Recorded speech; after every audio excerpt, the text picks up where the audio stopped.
오늘도 빨간 버스를 타요. 난 경기도에 살아요. 늘 금방 갈 수 있다 말하지만 썩 가깝지는 않아요. 그만큼 좋아서요. 당연히 여기. Assalamualaikum warahmatullahi wabarakatuh. Halo teman-teman, kembali lagi di YouTube channel aku, Suci Syafitri. Nah, pada video kali ini aku akan mengapresiasi novel Siti Nurbaya karya Mara Lusli. Nah, novel ini berkisah tentang cinta antara Siti Nurbaya dengan kekasihnya dan Samsul Bahri.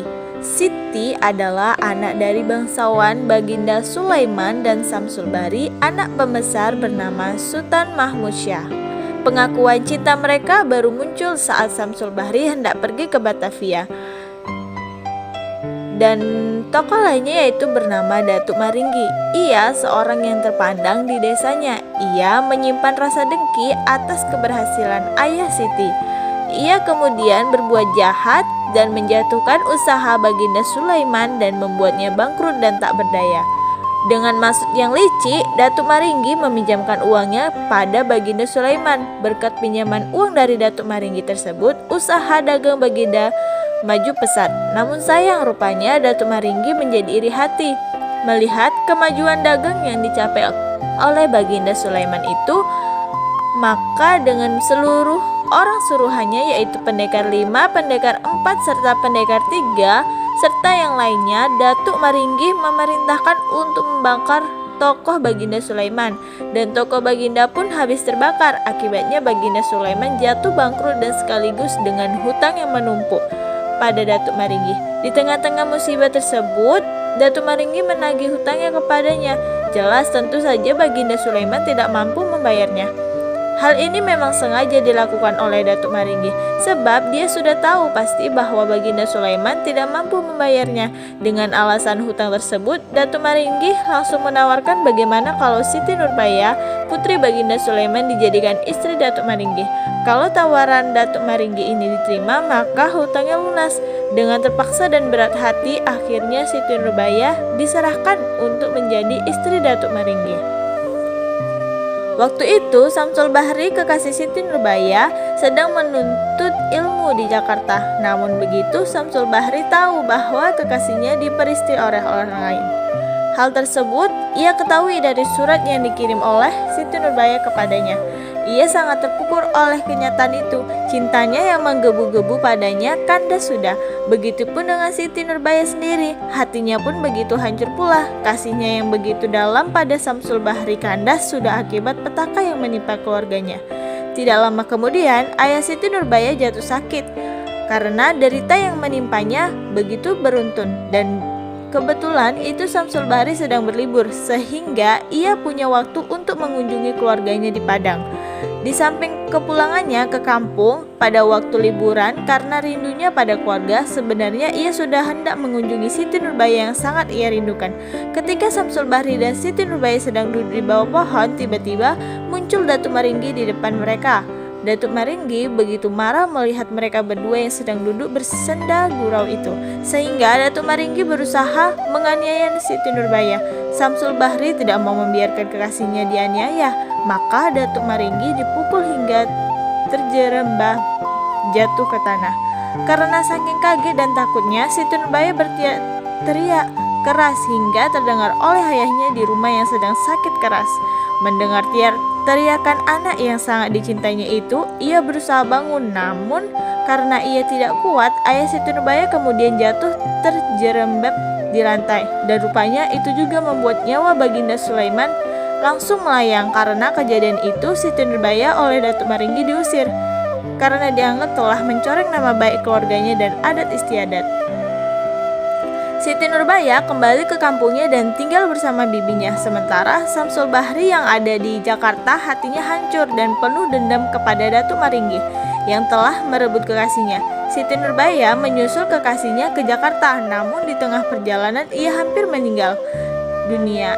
Ia hampir terjatuh ke laut karena ada seseorang yang mendorongnya. Tetapi Siti Nurbaya diselamatkan oleh seseorang yang telah memegang bajunya hingga dia tidak jatuh ke laut. Rupanya, walaupun ia selamat dari mara bahaya tersebut, akan tetapi mara bahaya berikutnya tengah menunggu di daratan. Setibanya di Jakarta, Siti Nurbaya ditangkap polisi karena surat telegram Datuk Maringgi yang memfitnah Siti Nurbaya bahwa dia ke Jakarta telah membawa lari emasnya atau hartanya.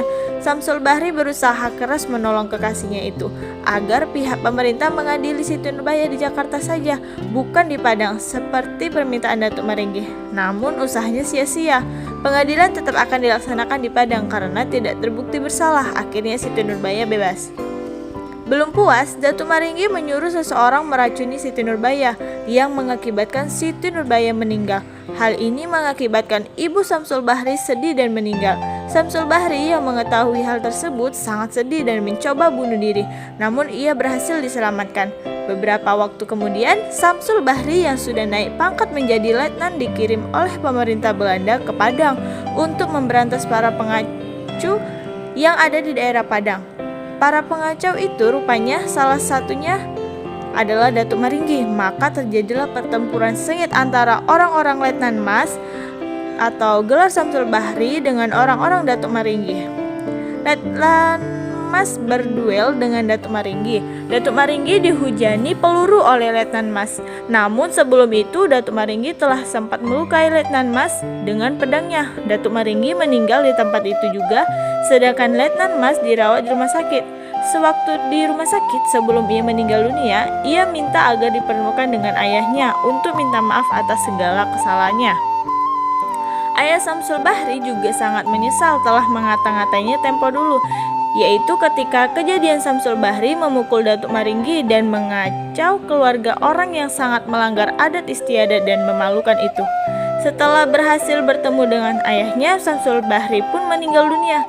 Namun sebelum meninggal, ia minta kepada orang tuanya agar nanti dikuburkan di Gunung Padang dekat kekasihnya Siti Nurbaya. Permintaan itu dikabulkan oleh ayahnya. Ia dikuburkan di Gunung Padang dekat dengan kuburan kekasihnya Siti Nurbaya. Dan disitulah kedua kekasih ini bertemu terakhir dan bersama untuk selama-lamanya. Sang ayah yang terkejut dan berduka ikut meninggal dunia keesokan harinya. Nah, pada novel ini saya akan mengapresiasi yang pertama, yaitu mengapresiasi berbasis budaya, yaitu dalam sistem bahasa. Masyarakat Minang memiliki kecenderungan menggunakan bahasa dalam menarasikan gagasan, pengalaman hidup, perilaku, dan gerak-gerik manusia. Hal ini didukung dengan adanya lembaga penerbitan tulisan, yakni Balai Pustaka. Pada novel yang dibuat oleh Marah Lusri ini, jika diamati dari awal kisahnya Siti Nurbaya, para pembaca dibawa kepada nilai sastra lama yang penuh dengan kiasan. Namun disinilah yang menguatkan Marah Lusri sebagai sastrawan yang berasal dari ranah Minangkabau, suatu masyarakat adat yang penuh dengan kie atau kata kiasan. Hal ini dapat kita lihat dari seringnya Marah Lusri dalam novel Siti Nurbaya menggunakan majas hiperbola atau personifikasi yang digunakan dalam setiap kalimat. Minangkabau dikenal sebagai wilayah sastra. Generasi Minangkabau terkenal kuat karena kata.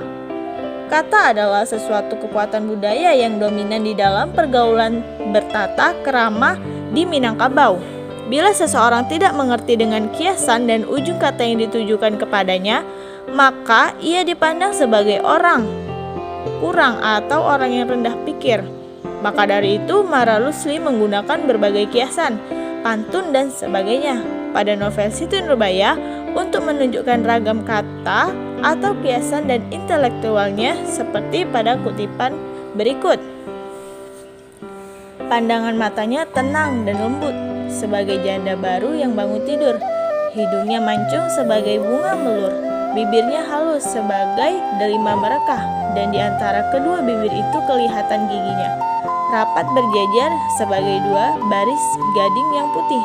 Dagunya sebagai lebah bergantung, dan pada kedua belah cuping telinganya kelihatan sumbang perak yang bermatakan berlian besar yang memancarkan cahaya air embun.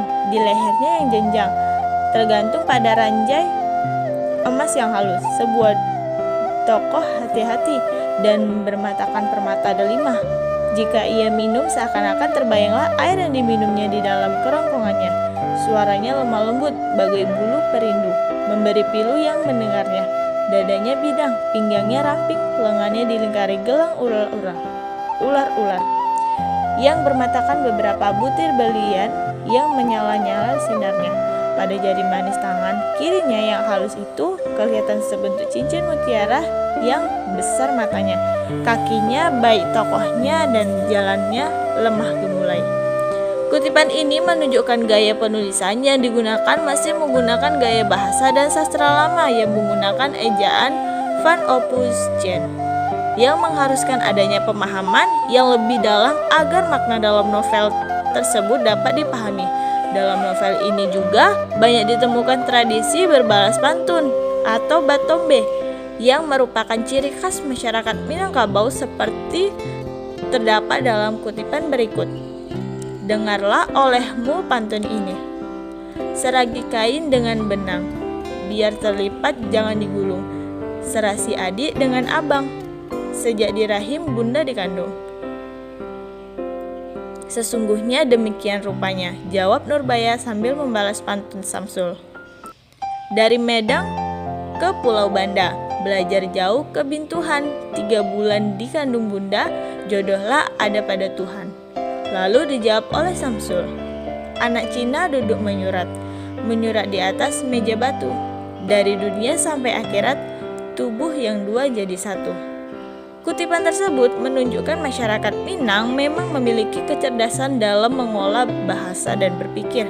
Hal itu dibuktikan dengan tradisi batombe berbalas pantun yang sifatnya spontanitas yang tentu saja membutuhkan kecepatan berpikir. Kemudian yaitu saya akan mengapresiasi membahas hubungan salah satu unsur intrinsiknya yaitu tokoh dan latar suasana. Tokoh Siti Nurbaya sangat mencintai Samsul Bahri. Ketika Samsul Bahri hendak pergi ke Batavia, Datuk Maringgi ini sangat iri karena keberhasilan ayah Siti Nurbaya. Lalu ia menjatuhkan usaha Baginda Sulaiman serta membuat bangkrut dan tak berdaya. Saat Datuk Maringgi meminjamkan uang kepada Baginda Sulaiman, kemudian usaha dagangnya maju pesat. Tetapi ini malah membuat Datuk Maringgi menjadi iri hati melihat Baginda Sulaiman yang semakin maju dagangannya.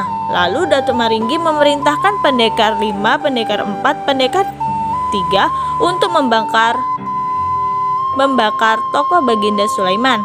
Akibatnya toko bangkrut dan hutang ayah Siti Nurbaya menumpuk pada Datuk Maringgi. Di saat Datuk Maringgi menagih hutang kepada ayah Siti Nurbaya, tentu beliau tidak mampu membayarnya.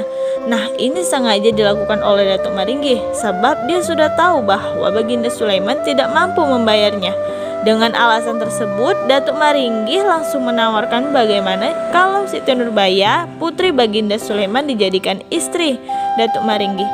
Kalau tawaran Datuk Maringgi diterima, maka hutang ayah Siti Nurbaya lunas. Dalam latar suasana inilah dengan berat hati Siti Nurbaya diserahkan untuk menjadi istri Datuk Maringgi, asalkan hutang ayahnya lunas dan ayahnya tidak masuk penjara.